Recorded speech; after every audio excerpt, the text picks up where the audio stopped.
Okay, the video locked up on the end of that first video there, so I'm going to just continue on with this one right here. So where I left off is where the way you put the freeze plug back into there is you got the film going, you got a nice thin coat in there of silicone, you've got a thin coat of silicone on your freeze plug or on the outside rim there, and then the way you get it to go in there is you use a socket that is the same or a little bit size that'll fit inside. See if I can show you right there. It fits right around the inside circumference of that freeze plug. You don't want to go on the outside, you want to go on the inside so this can mush a little bit when it goes in. And so you do that, and I take a extension, I put an extension on there, and then you have to have a hammer. And what you're going to do is you're going to take your freeze plug just like this, and then you have to keep it straight. So I'm going to put it in here to where the hole is, and I have to make sure that is flush with the straightness of the block with the freeze plug.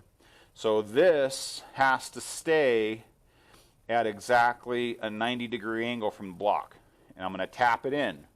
And as I tap it in, I want to get it in, if you can see this one, just beyond the edge of the block, so it just barely goes past the surface of the block. And so let's see if I can do this.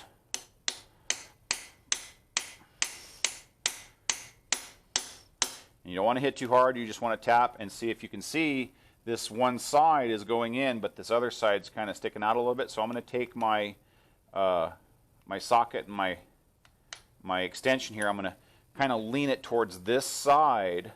So I'm only hitting on this top part of the rim to get that side to go in and not the other side. So it'll swing it just a little bit. And then I'm going to take and feel and see if I've got the same circumference all the way around on that. I'm going to try to get the whole thing in there at that same little edge, that bevel in there. And now you don't want to go too far, because you go too far and it falls in on the inside. So I think I've got maybe a 1/16 of an inch past that ridge there, so I'm pretty good right there. And that's how you install a freeze plug. And then you should wait for that silicone to dry.